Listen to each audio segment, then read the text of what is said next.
It's interesting, my friend Jim Rohn, who I worked with and did seminars for years, he's called America's business philosopher. I think I gave him that name and he put it on everything. And it was probably a true statement.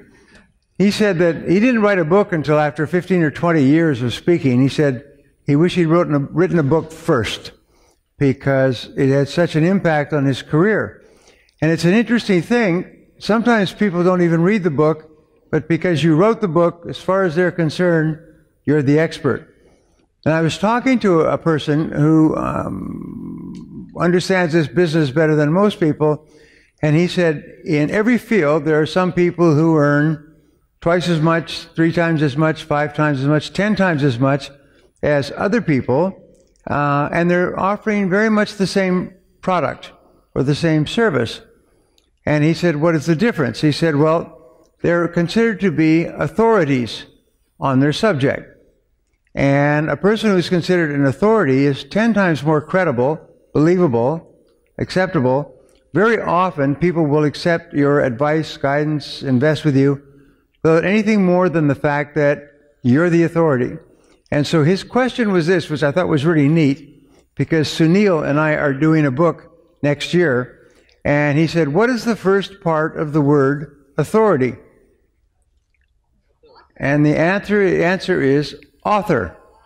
And this is what I have found directly and indirectly over the years, is that the people who are paid the most, who are hired the most, who earn the most money, who have the greatest credibility are the ones who are considered the authority. At Harvard University, there's a man named Michael Porter.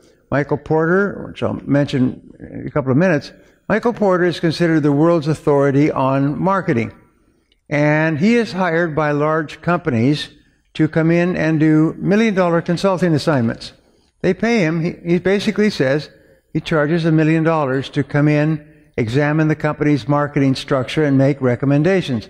And people pay him that amount of money because afterwards, when he goes away, their sales go up by tens of millions of dollars. And there are people who teach marketing at every level of junior college all the way up to Yale and University of Toronto, and they're completely unknown. They're obscure. But Michael Porter wrote a book, and it's a big book. It's almost the size of this. It's a big book, like a telephone book, beautiful cover. It has 800 pages. I know, I have it at home. I have not read it all. And it's considered the Bible of marketing in the world today.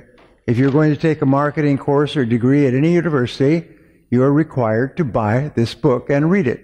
And then you're required to write exams on it. And Michael Porter is considered the authority on marketing. So Sunil and I are writing a book on personal and financial success, especially in real estate. I'm writing a chapter, and we're going to open it up to a small number of other people who will also write chapters. And you will be an authority on the subject of making money in real estate. And so if that's something that you're interested in, Sunil will tell you more about it.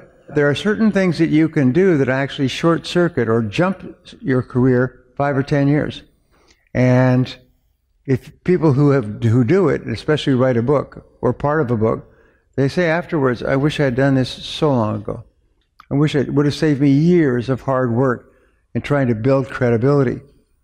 And credibility, somebody said earlier, is the most important word in business.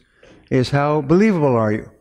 Can people trust you? Can they take your word, or do they have to check and double check and triple check and compare you with everyone else who offers services, or can they just accept your word immediately and it's all credibility?